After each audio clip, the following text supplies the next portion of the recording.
दलित, शोषित और वांछित वर्ग के लिए बहुत विशेष कार्य किए। इन्होंने अपना पूरा जीवन दलितों के पीछे, वांछितों के पीछे और शोषितों के पीछे लगा दिया।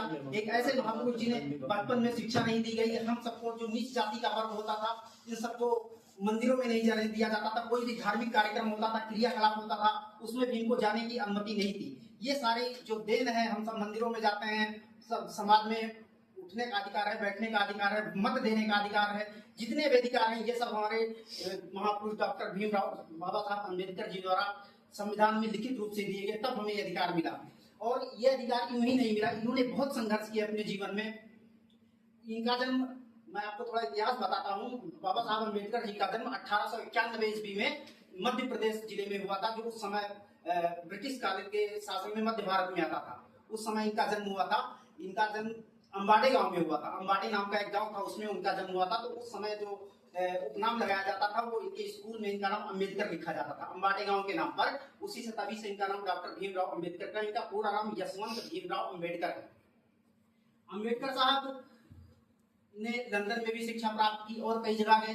ये एक विद्यालय में पढ़ाते थे। वहां पर इन्हें जो ब्राह्मण शिक्षक थे, उच्च जाति वर्ग के लोग जो होते थे, उन्होंने शिक्षक थे, बहुत अच्छे शिक्षक थे। शिक्षा तो उनकी बहुत अच्छी थी, लेकिन उन्होंने वहां सिर्फ इसलिए नौकरी छोड़ी थी क्योंकि इन्हें जो जैसे स्टाफ आता है गिलास में पानी पीने के लिए, तो इन्हें दूसरे गिलास में पानी दिया जाता। तो इन्होंने, इससे इनके मन में एक भावना है कि मैं अछूत हूँ, अछूतों के लिए उन्होंने लड़ा। उन्होंने उस समय अपनी नौकरी छोड़ दी थी सिर्फ इस कारण, क्योंकि उस समय इन्हें अछूत समझा जाता था। हम लोगों को ट्रेनों में नहीं चढ़ने दिया जाता था, धार्मिक स्थलों में और तमाम ऐसी चीजें होती थी जहां पर हम हिस्सा नहीं ले सकते, अपनी भागीदारी नहीं ले सकते थे।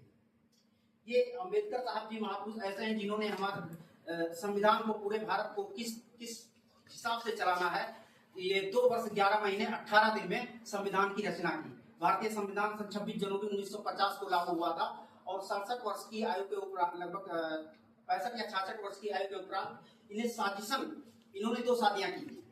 जहां तक मुझे जो ज्ञान है, निम्न स्तर का जो ज्ञान है, वो 70 वर्ष में बताता हूँ। इन्होंने 2 शादियां की थी। पहली शादी से 2-3 बच्चे हुए थे। उनके बाद दूसरी शादी इनकी कराई गई थी और एक ब्राह्मण जाति से कराई गई थी, क्योंकि दलित समाज के उत्थान के लिए एक विशेष कार्य का बीड़ा उठा रखा था इन्होंने, जिसके कारण क्या हुआ था, इन्हें दूसरी शादी ब्राह्मण से कराई गई और ब्राह्मण के तहत इनको धीरे धीरे स्लो पॉइजनिंग दी गई। ऐसी हमने कहीं पढ़ा है। स्लो पॉइजनिंग के तहत इनकी मृत्यु हुई थी। 2-3 महीने में शुगर, बीपी आदि वगैरह बढ़ा करके, इधर उधर करके, लेकिन जो वास्तविकता है वो यही बताई गई है। तो हम सभी को डॉक्टर भीमराव अम्बेडकर जी का क्या कहते हैं कि आभारी रहना चाहिए कि हम समाज जहां भी पढ़ लिख रहे हैं, लिख रहे हैं, शिक्षक बन रहे हैं, डॉक्टर बन रहे हैं, नेता बन रहे हैं। आपने देखा कि उत्तर प्रदेश में यूपी की मुख्यमंत्री मायावती 4 बार मुख्यमंत्री बनी। और भी दलित आज जो तमाम उच्च पदों पर हो रहे हैं, जैसे आप देखते हैं रामनाथ कोविंद हुए, और भी तमाम ऐसे उच्च पदों पर बैठे जो नेता हैं, प्रशासक हैं, अधिकारी हैं, वो इन्हीं की देन है। आरक्षण जो है वो डॉक्टर भीमराव अम्बेडकर साहब की देन है। इन्हीं के बदौलत आज जो निम्न वर्ग का व्यक्ति था, वो भी आज उच्च पदों पर आसीन है। मैं आप सभी से अंत में सिर्फ यही निवेदन करूंगा कि डॉक्टर भीमराव अम्बेडकर के द्वारा बताए गए सिद्धांत, और कुछ लोग ऐसा भी समझते हैं कि डॉक्टर भीमराव अम्बेडकर जो है ये क्या कहते हैं, पूजा पाठ, मठ मंदिर सबके विरोधी थी, लेकिन वास्तविकता ये नहीं, कोई सबके विरोधी थे। आज आप कहीं भी जाएंगे, डॉक्टर भीमराव अम्बेडकर को मानने वाले लोग कहीं भी हिंदू देवी देवताओं की पूजों, मतलब कि उनके पुरजोर विरोध करते हैं, लेकिन ऐसा नहीं था। इन्होंने लास्ट के समय में जब देखा कि ये खत्म नहीं हो रहा है, जो अंधविश्वास है, लूटपाट की जो घटना है, कुछ मठों में, मंदिरों में और जगहों पर जो घटनाएं हैं, ये तत्काल बढ़ती ही जा रही हैं, तब उन्होंने लास्ट के जीवन में जब 3 या 6 महीने रह गए थे, तब इन्होंने सिर्फ बौद्ध धर्म अपनाया था। बौद्ध धर्म तब जब इन्होंने देखा कि ये जो भ्रष्टाचार है खत्म नहीं हो रहा। ऐसा नहीं है कि अम्बेडकर साहब राम कृष्ण और ये जितने भी हमारे हिंदू देवी देवता हैं इनके विरोधी थे, ऐसा बिल्कुल भी नहीं है। ये भी इन सबको मानते थे। और लास्ट में इन्होंने बौद्ध धर्म की शिक्षा ग्रहण की थी।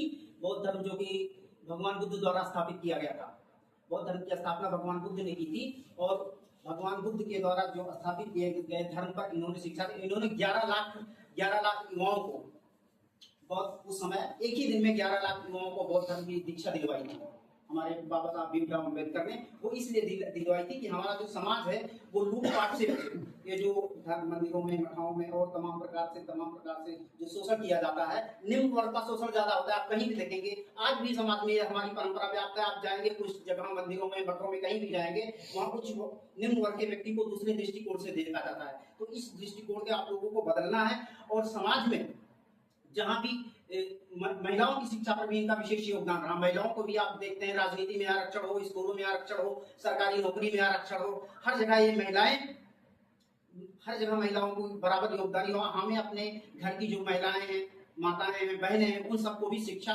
बराबर शिक्षा देनी चाहिए। यस नारस्त पूज्यते रमन्ते तत्र देवता, हम उस संस्कृति से आते हैं। हम उस संस्कृति से आते हैं जहाँ पर नारी की पूजा होती है, वहां देवता निवास करते हैं, ऐसा कहा जाता है उस संस्कृति